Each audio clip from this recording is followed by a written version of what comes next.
week. And for those of you that just joined, that will do the extra credit for the revision of SA2.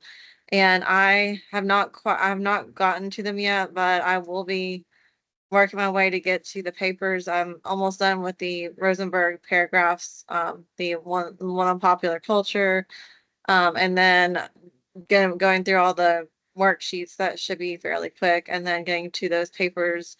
It may be next week by the time I get back all those papers to you. I will be getting to them. And the next paper we'll do after the genre analysis is a thematic analysis. And so I was going to go ahead and we'll just look through the module together as a class first, and we'll do the extra credit. And I will just do the same thing as last time and find your paper and just give you some feedback on it. Um, Based on the outlines, I did get through all the outlines. There are still some students turning in outlines late and whatnot, but all the ones I've read looked good. Looked like everyone had, a good grasp of what to do for that paper. So, just if you already turned in your outline, like I said, and some of you already turned in the seventh outline of paper was turned in. All that was required was the outline, but whatever was turned in, overall, everything looked great from what, I could see. I mean, every now and then there'd be something, but overall, everything was really good. So for this week I believe already on week 9. So there's major revision of essay number 2, and then there's discussion on the impact of social media on political discourse, pros and cons. And I believe with this one, I probably posted a video with it as well. I probably should check to see if you can. Looks like there are some students have already started on this. Did anyone have any issues with the discussions or anything? I want to make sure that this is where you can respond to it. I think this one, okay, enable podcast be graded. This one I think you should be able to respond. Has anyone had any issues with Canvas with any of the assignments? No, ma'am. Okay, I just wanted to check. And then there is a quiz on discourse communities, and that has to do with the reading for this week is on writing spaces on discourse communities by Meltzer. And then I added an extra article to read, Rich Variety of DA Approaches Applied in Social Media Research, a systematic scoping review. That one I believe it is kind of arduous or longer. It's just will give you an idea of how well you can view. Okay, yeah.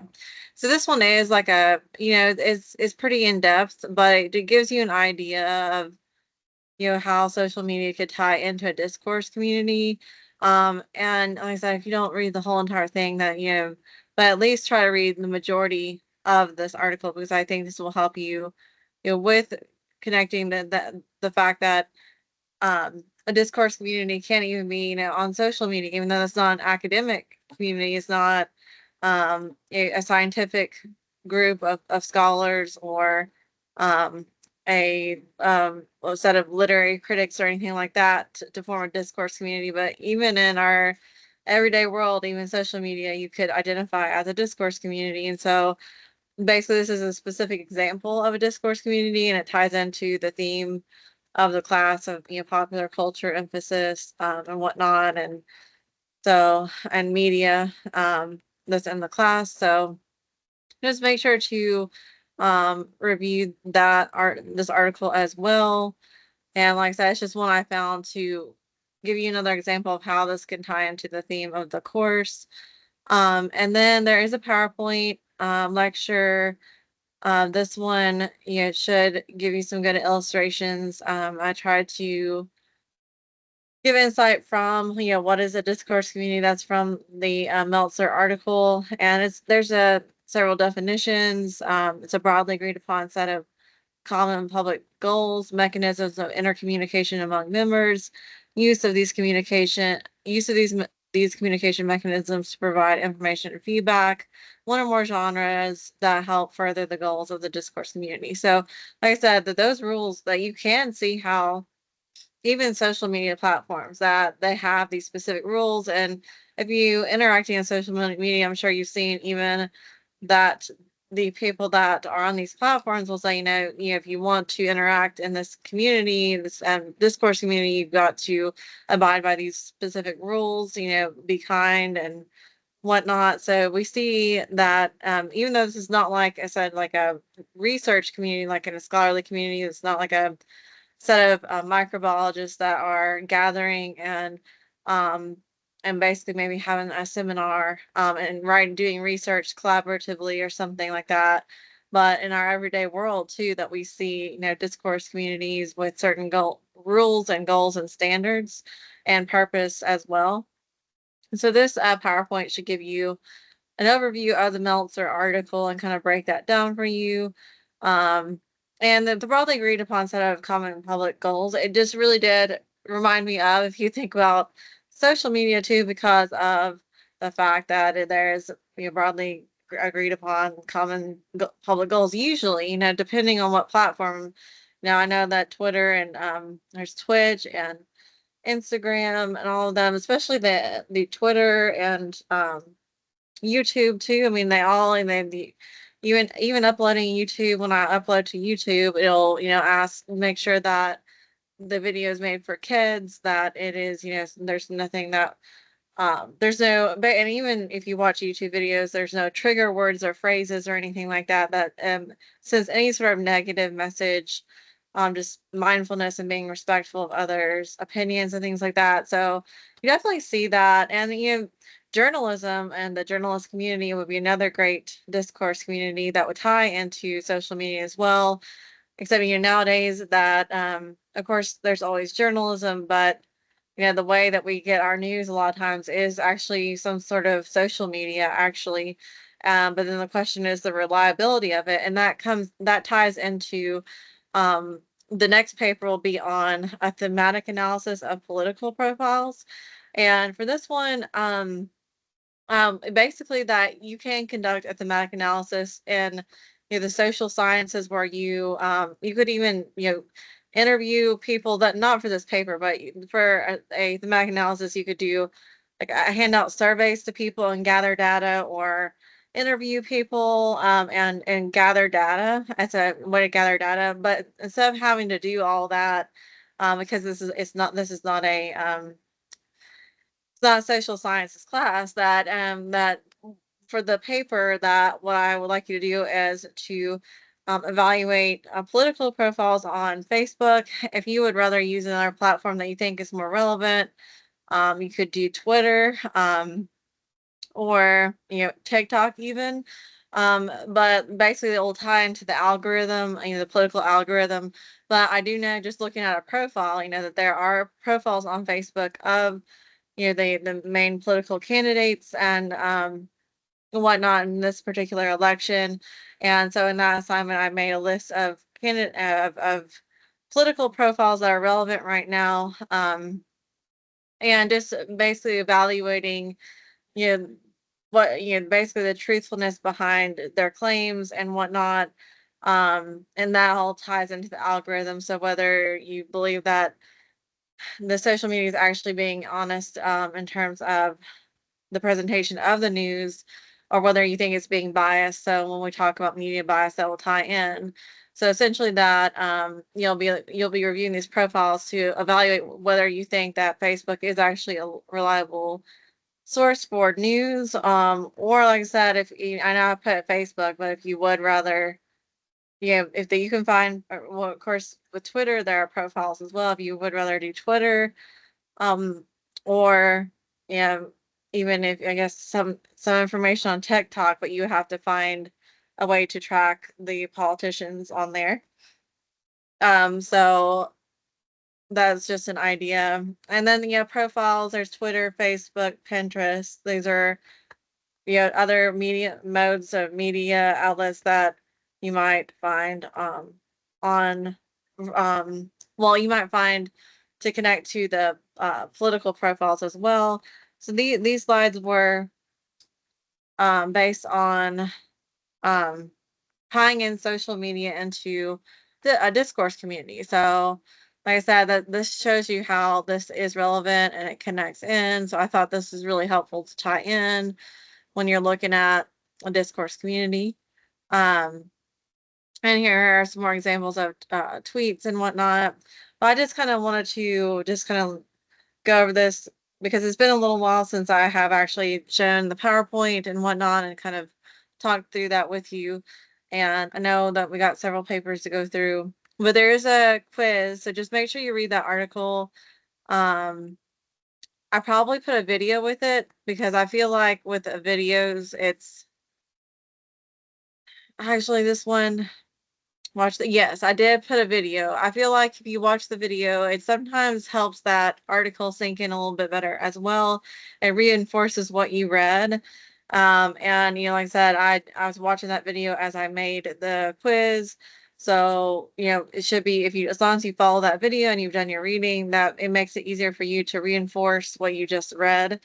And then that mini project on compiling research on political profiles. So this is due probably is it it's October 13th. And so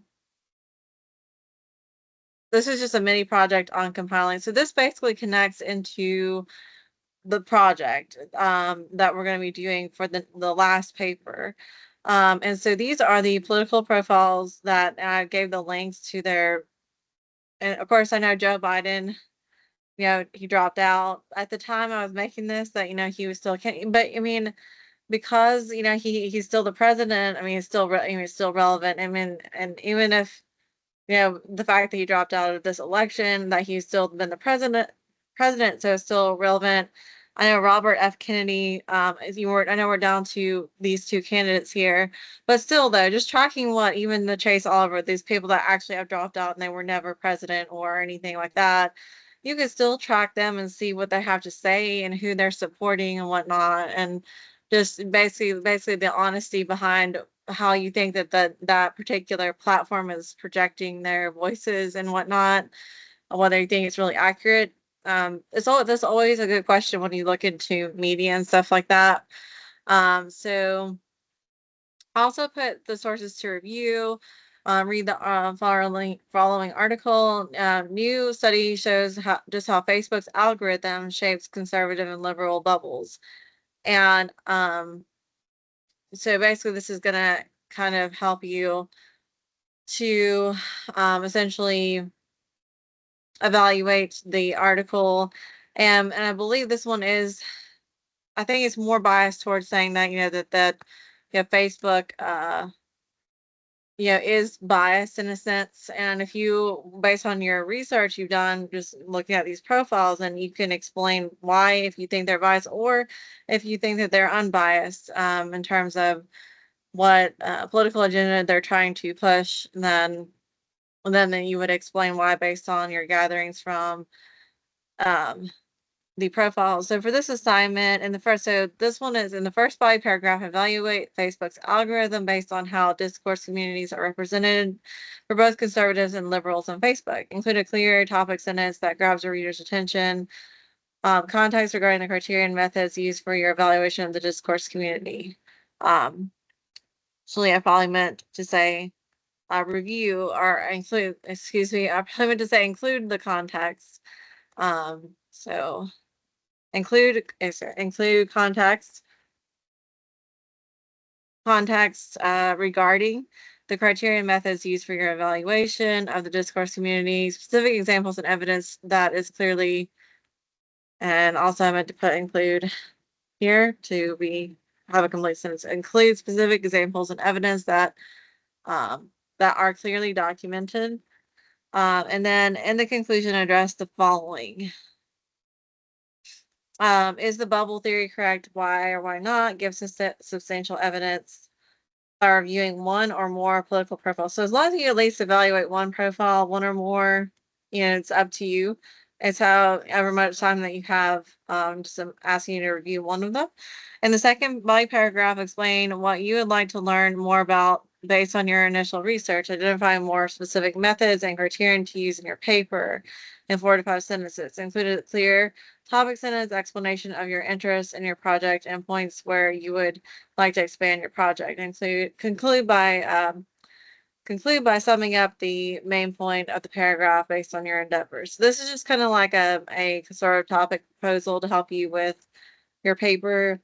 And like I said, if you, with the amount of work that you've had, and in fact, I'm still trying to catch up too. If for some reason you turned it in a day or two late, I mean, that's okay because, you got to get through the other assignments as well. And just, so anyhow, I just wanted to go through the module for this week, and hopefully, that will help, if you have questions about what we're doing this week. Do y'all have any questions about the module for this week? Yasmin? Yeah, I'm just a bit confused on part B. I think you said in this assignment, you said okay, yeah, identify. Oh, yeah, you said identify more specific methods and criterion to use in your paper. So when you say criterion, do you mean like the criteria defined in the article by like the article that you told us to read, or like criteria from what we research? I'm kind of Just, confused. yeah, just criterion from what you um researched in terms of the fact that if you're looking for ways to evaluate, the nature of when you're looking at the article, talk about the bubble theory or the algorithm, find ways that you could add more specific criterion to evaluate the algorithm or the bubble theory or any of those, theories that tie into basically whether Facebook is, you believe, is biased or unbiased. Oh, okay. That makes more sense.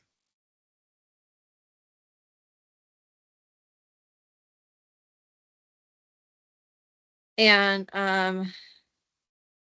probably I need to um specify as criteria, probably because criterion is singular. So if you have more or you can find more criteria to use in your paper. Um, as I'll add to justify whether you believe Facebook is uh, is showing bias or not, um, based on their presentation of politics. And then this might make a little bit better sense. Um, Yusuf, do you have another question?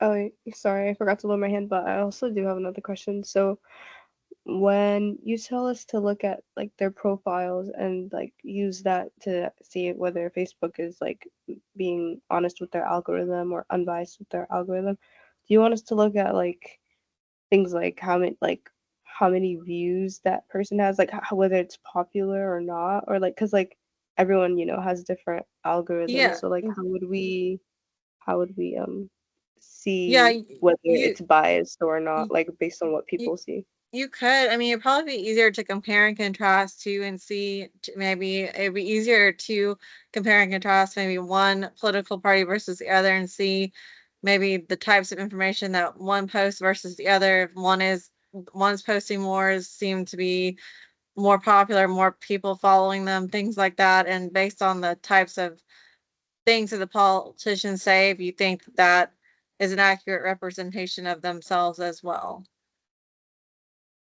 Okay, so like are we going into specifics about like Facebook itself, like how it deals with that information, or are we going into like the people, like the followers themselves, like how they're taking that information, like Yeah, I mean, it'll be more focused on the Facebook, just how just after, if when you look at this article, that it should kind of help you to, and I know this is a little bit old of an article. It's only in a year old, but it's basically talking about whether Facebook is exacerbating America's political divide.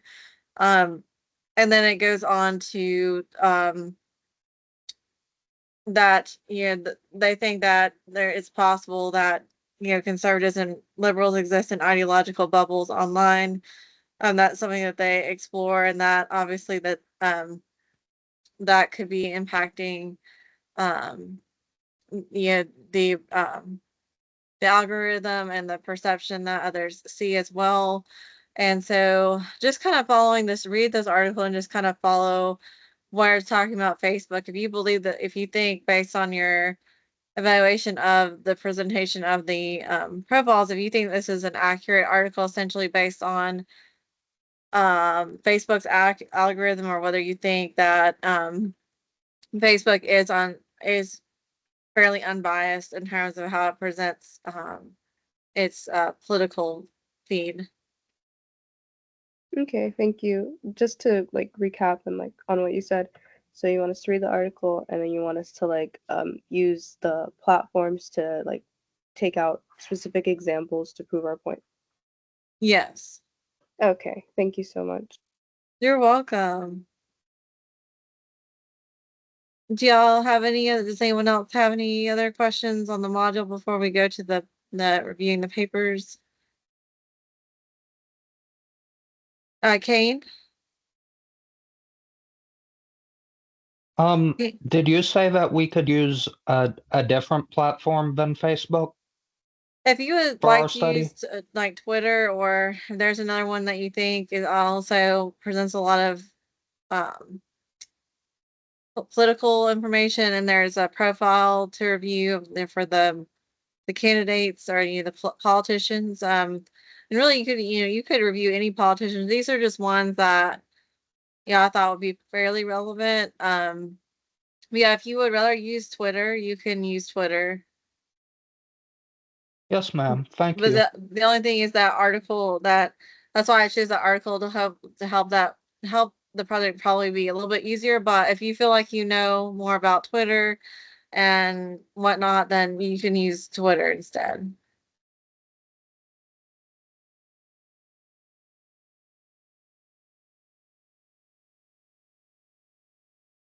Okay, does anyone else have any questions?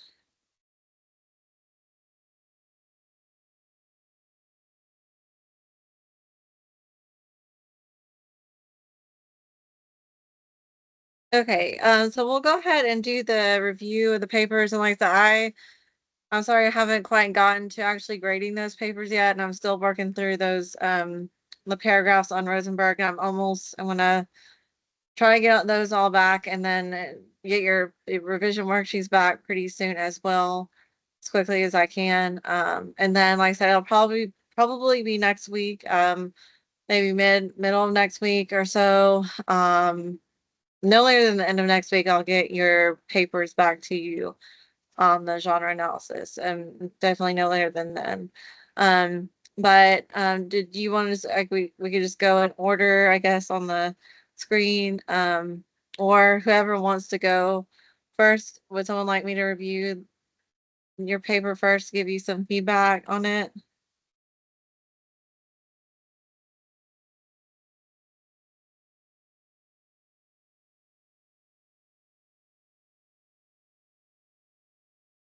I can go It first. doesn't matter to me. Okay. Okay. I think Amy were I guess we'll review Amy and then use Maine. I think Amy, were you I don't really know who was the first one to speak, but we'll just Amy, I'll review yours, and then I'll review yours. Use Maine. So let me find your paper and um get the feedback to you. Amy, are you in the 5-4 class or the 5-5? 2-5, well, you're in the CRN 12454. 455. 4-5, okay.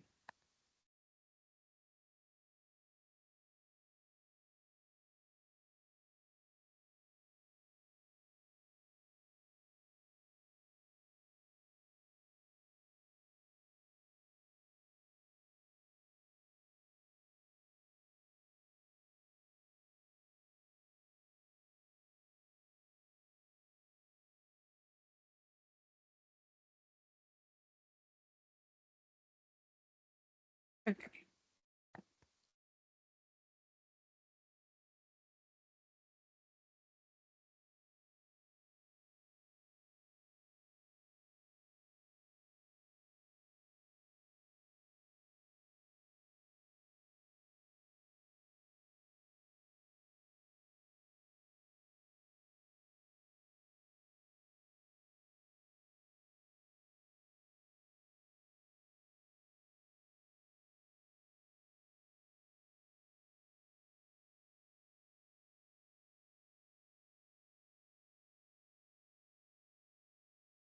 Okay. So Amy, you wrote about Beetlejuice and popular culture.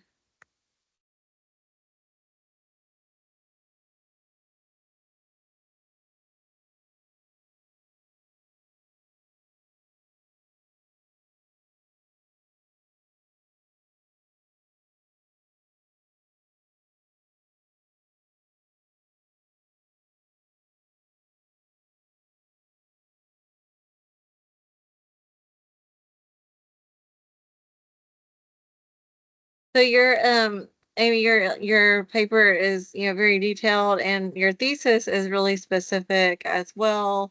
And like I said, you do include a lot of depth to how that ties into popular culture. Um, no, in the so um make sure to italicize Beetlejuice because it's a film, it's a film or a book, you italicize the title, and also write out numbers, so like the years, 36 years in 1988. And then the first body paragraph, it looks, like you have a clear introduction that transitions and claim, and then you cite an example. Um, but you start to analyze it, and then you do need a conclusion sentence after the analysis. And then after that, it looks like that you bring in a citation like you would in the works cited page. So the way I know you're citing a film, so that it's a little bit tricky.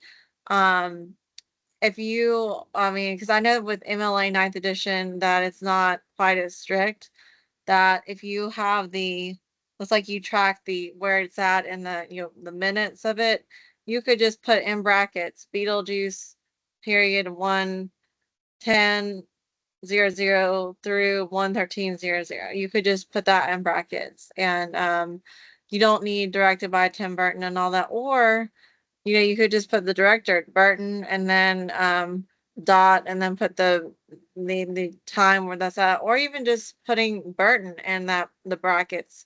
But basically, that you put the citation like you would in a works cited page in the paragraph, and that goes at the very end of the paper. Um, and just there's a few places you might be a little bit more concise, like once again, just reviewing for the word it, just using a little bit more specific addiction and the phrase everyday life. Though there's nothing wrong with that phrase, but it's just not as concise by using the word everyday or everything or everyone. Something, the word one, those are all kind of vague words. So tried to avoid those. And other than that, like I said, that all the illustrations, you go into a lot of detail about the characters and their um, even their costumes and whatnot. Looks like it's very detailed in the type of viewers they're trying to reach out to in the folklore genre, and the Ghostbusters. So everything looks really detailed except just the formatting. That you just cite in brackets, and like I said, you just cited Burton in brackets, or some of the time, or if you wanted to, um, that one time you probably could cite the Beetlejuice dot and then the whatever the scene. But basically it's just formatting and concision in some places, and just the format of how to put the citations in the paper. But you're very detailed, and you did a great job. Thank you. You're welcome.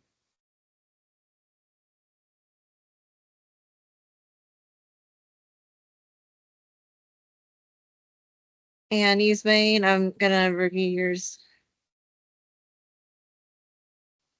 Okay.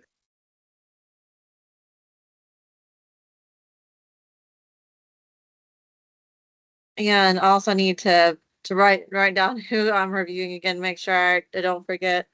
So Yasmin and Amy, and then I'll keep adding to the list. So I give your extra credit.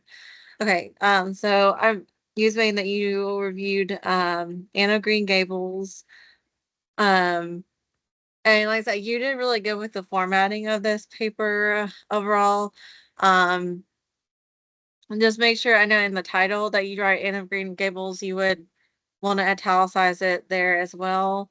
And you don't need to italicize by L.M. Montgomery because they're the author. But and then you would put a comma after Gables by L.M. Montgomery, comma. So just the grammar there, but the introduction is very thorough. And the first citation, so just make sure that when you like you bring in the author Cunningham, you would want to say um, Cunningham indicates in the article or the source the classification of popular culture. So you want to just kind of explain what article, or you would want to identify the article. When you do bring in a new source, you actually write the title out of the article and just identify their name. But since you did cite, so you gave credit, but that's usually what you do. So like when you cited in the next paragraph, you have a good clear transition and claim you would cite according to Montgomery in the article or source, Dear World, and then you have the citation. The citation is correct that you put author's last name and at the page number. So that's really good, and that's all cited correctly. Um, and the next one, citation, um, from the Blue Rose Publishing. So you did explain where that's from, which that's great. That's a really good way to lead into that quote. But you don't need to cite the year. You have Chauhan 2024. It's actually APA format when you cite the year. So you could just put Chauhan in brackets, or if you know the page number or paragraph, then you would put that there. Um, and I know that it gets really tedious with citation formatting. That's why we're gonna spend a lot of time, especially when we finally get to the research paper on formatting for citations, because we really haven't done much with that and yet, because we just done the narrative. But like I said, the formatting of the citations that's correct. Um, and I know you do say according to the Scribble file website, so that's great. You're introducing the source. If it does have a specific name though, just write out according to the article title or whatnot. If there's a particular title that it has, just identify that. But that's good that you're introducing the source and your illustrations are all very specific. Um, all of your illustrations are really specific and your citations are good. And then just make sure to cite on one line as well. Really, the only thing I saw too, like with Amy's was just the formatting of the citations. That was like the main thing that I saw just to review for that. And yes, also don't use contractions either. So just I saw the grammar is correct. There's only like two places with the grammar I saw and the citation formatting. But that your paper is very detailed and you did a great job. Thank you very much. Does anyone want to go next? I can go next. Okay. So, me write, and make sure I keep my list of everybody that to give you extra credit.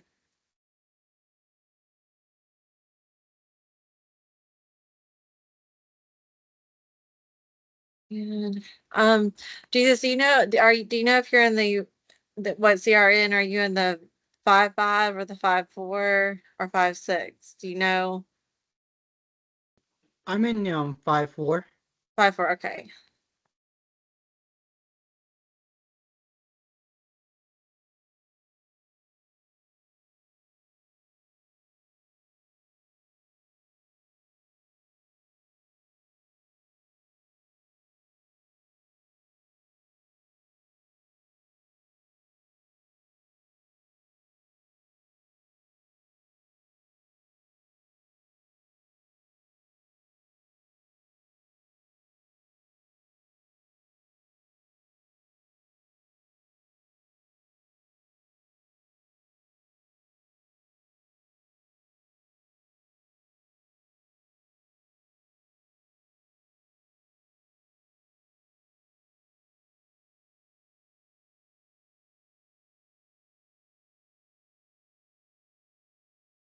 Okay, so I know you did the Great Gatsby. Um, and I do remember this one too, like that the papers that the outlines are that y'all turned in are coming back to me as I'm looking back at these. But for the Great Gatsby, that you just need to italicize the title. You don't need quotes around it. Just italicize it because it is a novel. And the introduction is very thorough. Your thesis is also specific as well, and just also write out the year. So you would want to write out numbers for MLA format. And I know that it gets tedious right now, 1920s, but um, technically that is MLA format, and it's not like a huge deal if you do that because, like, I know it is tedious, but the MLA format, I think they do want everyone to write all numbers unless it's the pages and the brackets and the citations. You don't. That's the only time that I know that you're supposed to not write out numbers. And in the first by paragraph, there is a great good transition. Your citation format is good. Um, because I know you're working with just the Fitzgerald work and you've got the page numbers and everything actually in here, like the paper when the used Bain had on Anne of Green Gables. Um, and just the grammar at the end of the first by paragraph. In summary, the Great Gatsby, comma, and then you would put that in italics. But the illustrations that you have is really good. The illustrations are all great, and that also the detail when you're talking about um the setting and the parties and the obstacle illusions and whatnot and the checks even those are all really specific and you connect that well to the genre. Also just avoid using the word it. This is just try to get in the habit of using a more specific word. I know that's kind of difficult, but it is more formal to not use the word it in academic writing. Um, and so I think everything that you have a clear conclusions. I think the citation in the very last paragraph, you put a comma, page 193, that with the the ninth edition formatting, that you don't use a comma when you have page numbers, just put Fitzgerald and 193 like you did before. I said everything looks really good. I would say there's just really the grammar and not much of any concision really, and just not too much of any concision. And there's that one place for the formatting, and then your paper is really good, and I appreciate your diligence.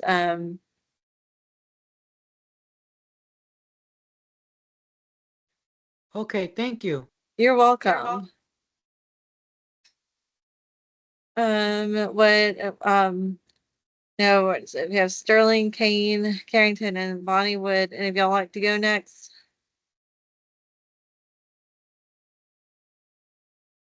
I can. Okay. Bonnie, do you know if you are in which CRN you're in? I think I'm in 5-5. Okay.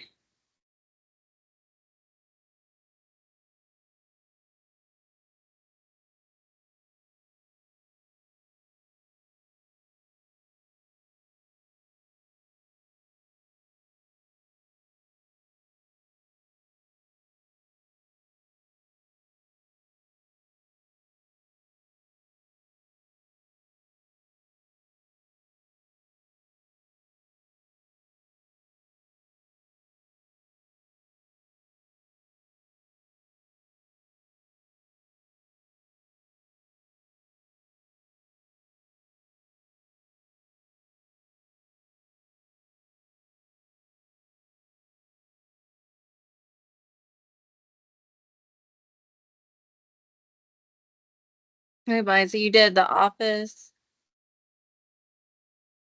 Yes, ma'am. Yeah, so your thesis is also really specific as well.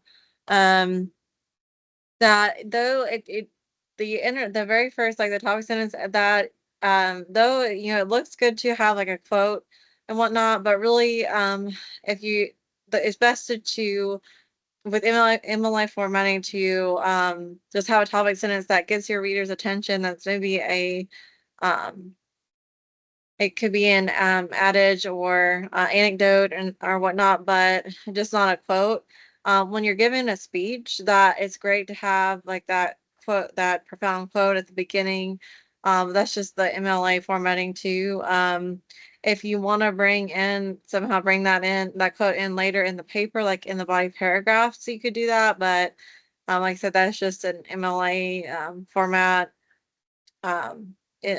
idea that they have, that or criteria that they have, that it is more for like when you give a speech, you would give a creative quote, an inspirational quote that's profound before speaking. So everything else about the introduction, it's really thorough, that you explain um, the popular culture genre and how the office fits into that, and also the subgenres as well.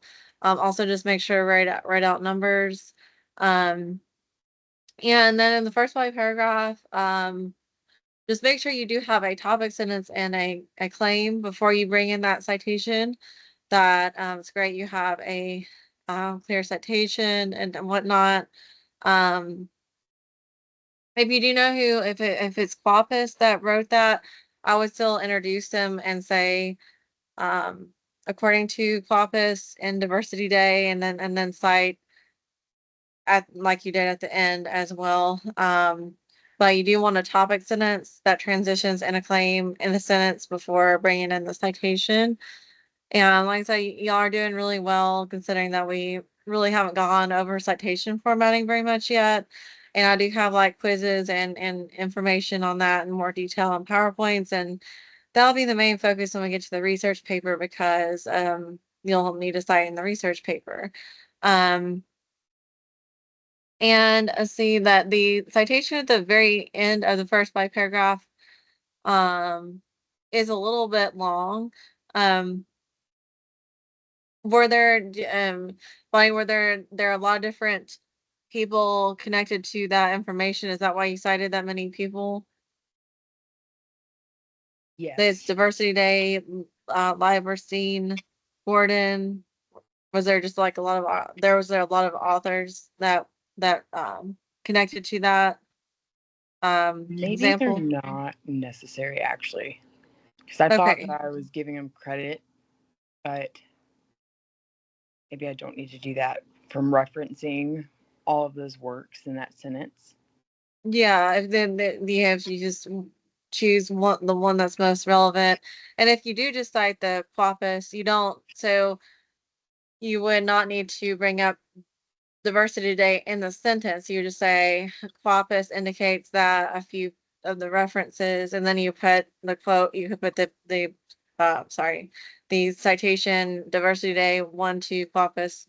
You could still format that the same, and take out the rest of the extra names. And then in the next paragraph, so this is the second body paragraph, your topic sentence and claim looks really good. Your example is good.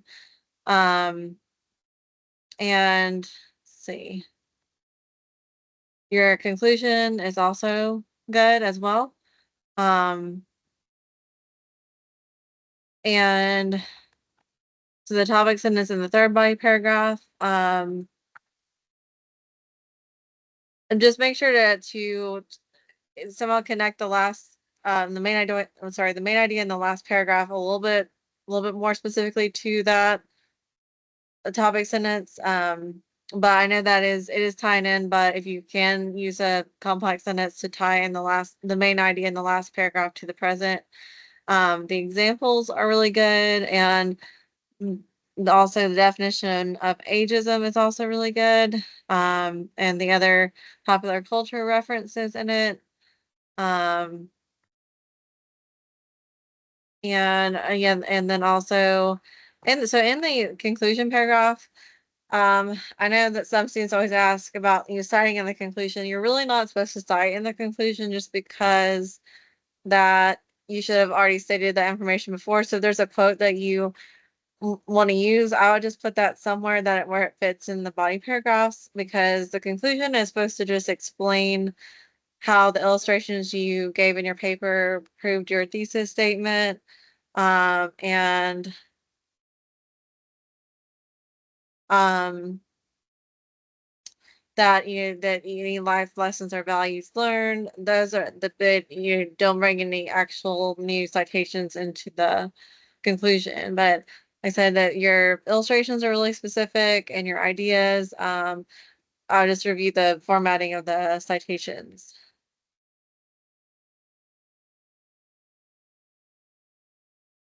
So that's really good. Thank you.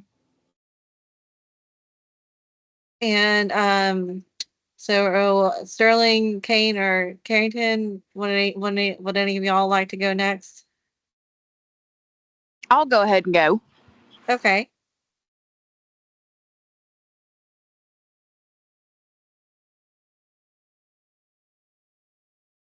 Hey, Sterling, are you in the 5-4 class, or the 5-5, or the 5-6? I think 5-5. Okay.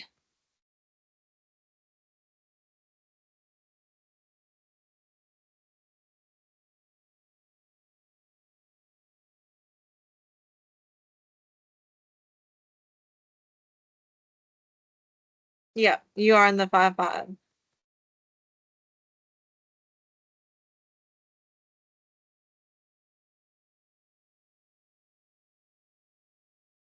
Okay, and Sterling, you did the Titanic. Um, and your introductory paragraph is, well structured.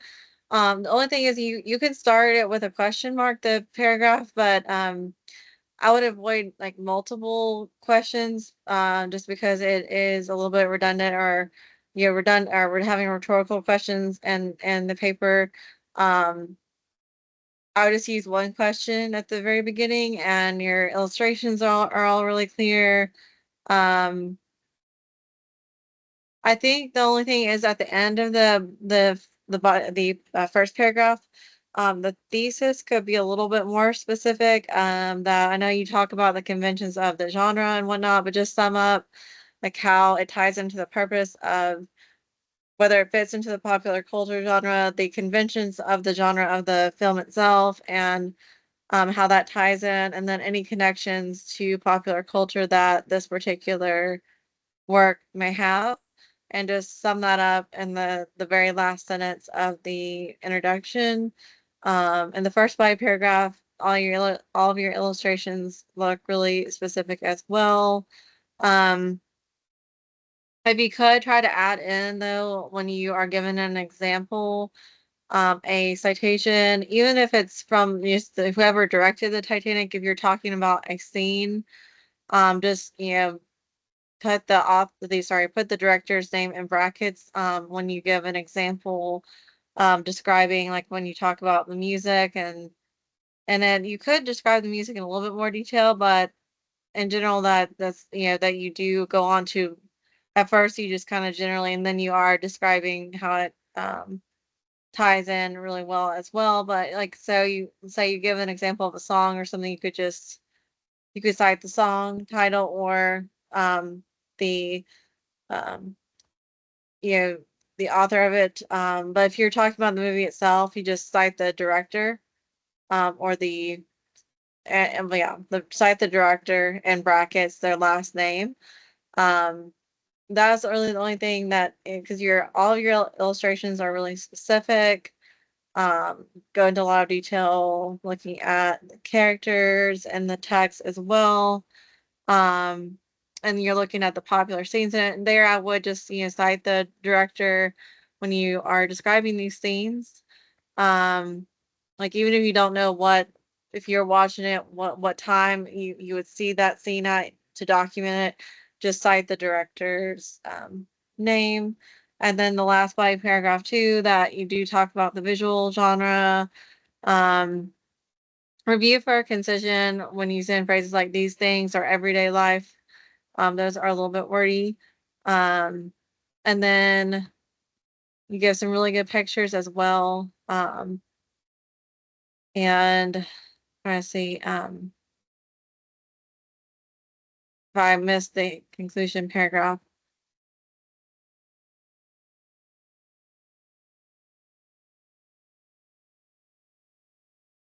I think that I don't know if it got chopped off, but I do make sure to add a few more sentences that you need about 5 sentences in the conclusion.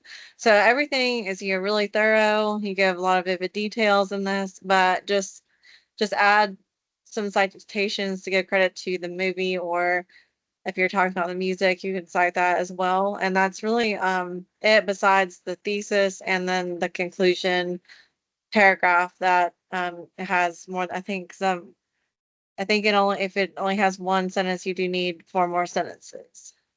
You did a really good job. Okay, thank you so much. You're welcome.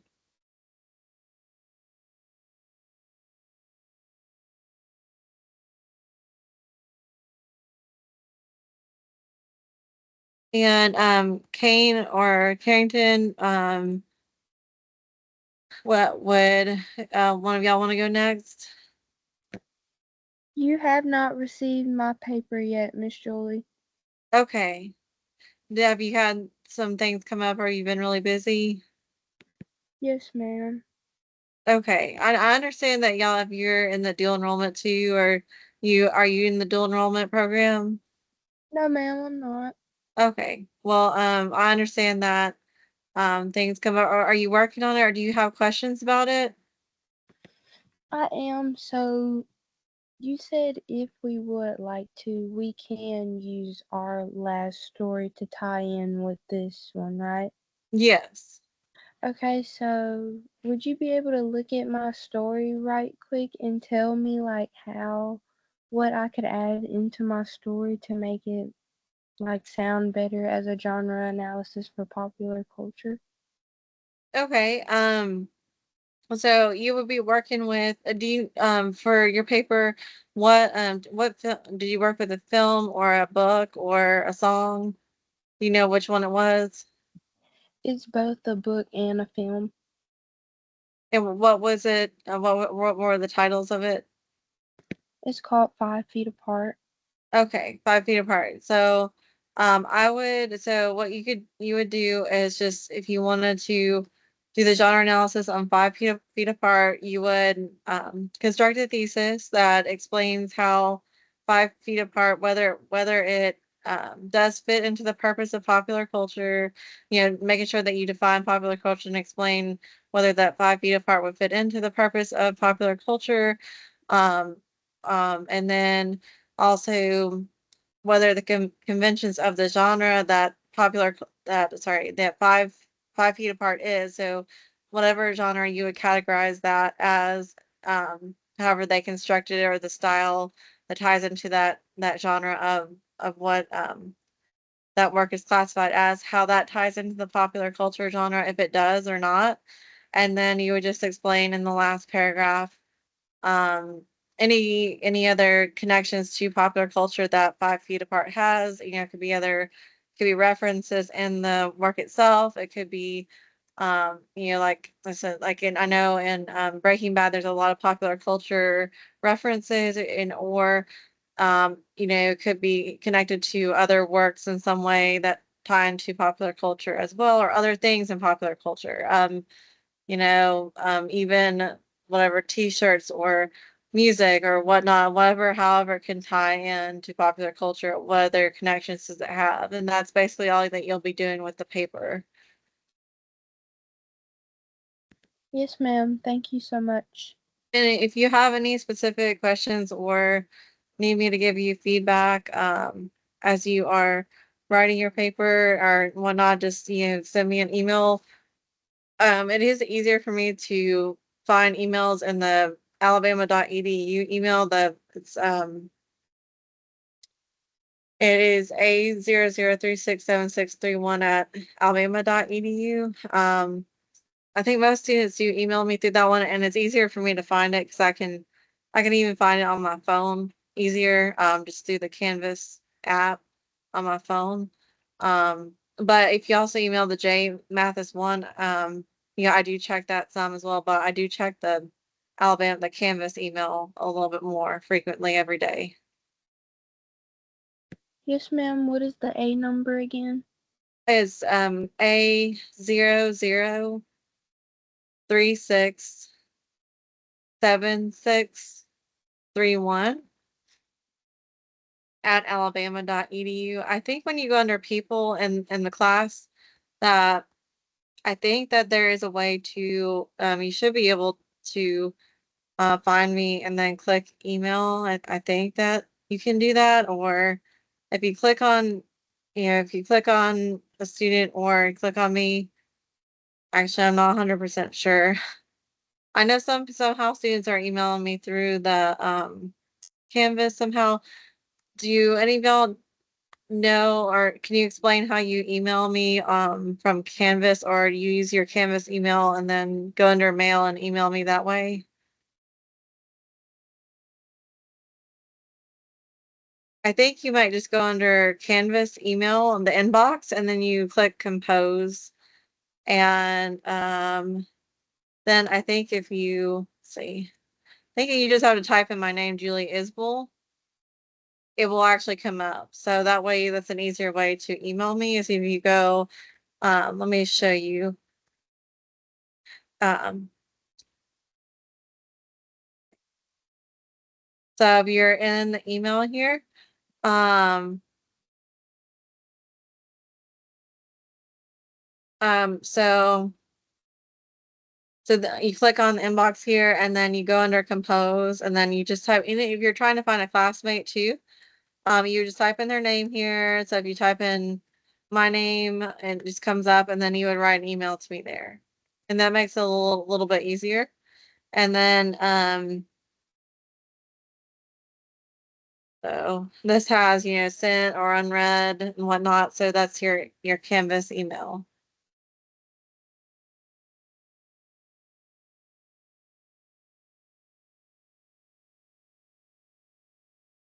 Does that help? Or do you have questions about the email?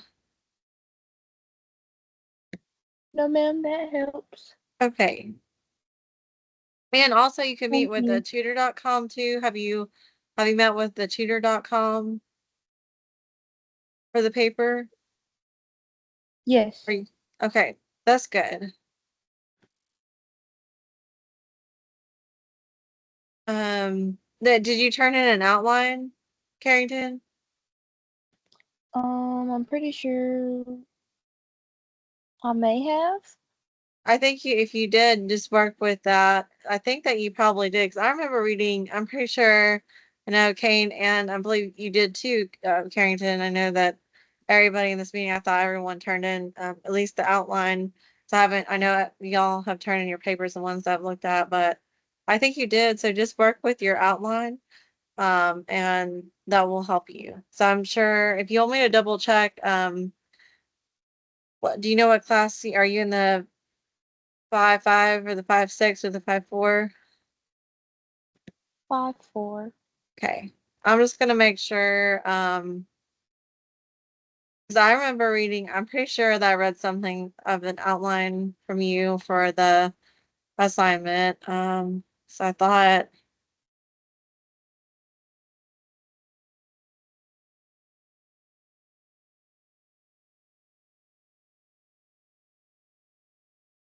okay.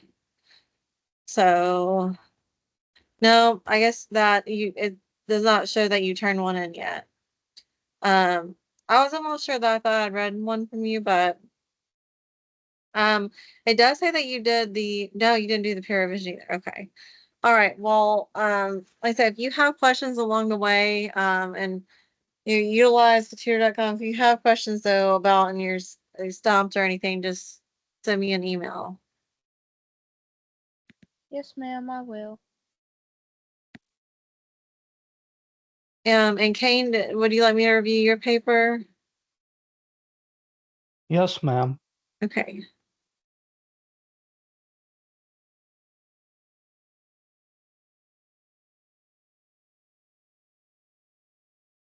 And are you in the 555 or 54? I'm in 456. Perfect. Okay.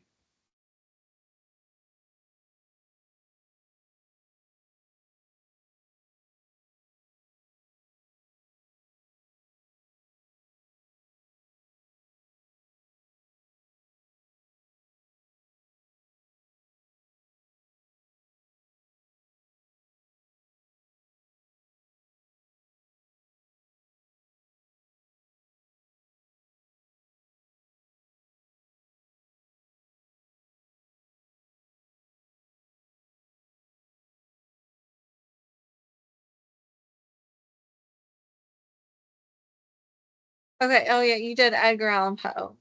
Um, so yeah, that the introduction is really thorough. Um, just make sure to put a comma. So one example is the 1843 short story, comma, the Telltale Heart, comma, and put the comma in the quote by Edgar Allan Poe. So just the comma placement, and then put the comma inside the quote again, Telltale Heart, comma, quote. Your thesis is very specific, and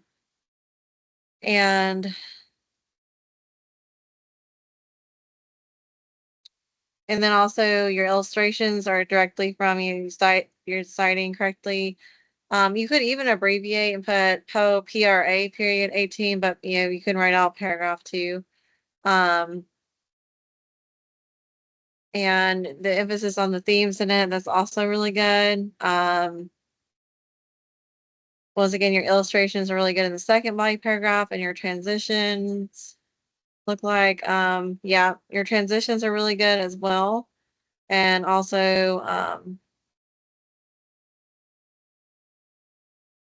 your conclusions are great also. And then also your conclusion paragraph is also well. Just review. The only thing I can see at all is just the comma placement. Um, the conclusion paragraph is fine. It's just the comma placement and the introduction that I saw. And you write out the year, the 1843. That was really good, and did a wonderful job, and all of y'all did a really good job. I want to make sure I get everybody's written down in my computer. So he's Maine, Amy, Jesus, Bonnie, Slaughter, Sterling, and Kane. I have y'all written down. And like I said, I'm gonna be working on getting caught up here. And definitely, like I said, by next week I should be getting everybody's very latest, getting everybody's work back to them by then. Um, and I did just turn one of the classes. So I have 2 of the commentaries on the Rosenberg article, and just have one more to get through before I get to the worksheet and then grading your papers. But like I said, if you feel like you need any extra time for that little mini project too, because I know there's been a lot of assignments, as long as you get it done, just make sure that um, you focus on thinking about what you would think is best for that project, because it'll help you by doing that assignment. It'll help you with your next paper. And then after that last paper, the thematic analysis, then we just have the research paper. So after the thematic analysis, we'll just spend the rest of the semester on the research paper, and just going into depth how you write a research paper and whatnot as well. Well, I appreciate y'all coming tonight, and if you have any questions, please let me know. And so like I said, I think that all of y'all did a really amazing job. Kane, do you have a question? Was the feedback, just to make sure, was the feedback you gave based on our outline or our The draft we paper. turned in just now? Yeah, Or just the the other 100 day? point paper, the 100 point paper. So I'd already graded the outline, but the 100 point paper, I gave feedback on that because like I said, I haven't gotten to grading those yet, but I just pulled up the paper. I haven't graded and was giving you feedback on that. So you can work Yes, on your ma'am. I revision. just wanted to make sure. Thank you. You're welcome. Well, like I said, everyone did a really good job, and appreciate your diligence. And if you have any questions, like I said, please do not hesitate to reach out. And you could also, contact me by phone if you need to as well. Sometimes students do that too. And like I said, if you need anything, just let me know. And I appreciate your hard work. And I hope y'all have a great week. And so next week we'll meet again and we'll go over the the information on the thematic analysis in more detail. And I believe next week is the outline, and then the week after that's when the papers due, and then there's another revision. So if you have any questions, just let me know, and I hope that that y'all have a great rest of your week. And Carrington, if you have any questions with your paper, if you need to email me, like if you're starting the paper, if you want to send me your thesis and whatnot, or if you have anything, just let me know and I'll be glad to help. Yes, ma'am. Thank you. You're welcome. You'll have a great night and I'll see you next week. You too. See Thank you you. next week. Okay. You too. Thank Thank you. you. Bye.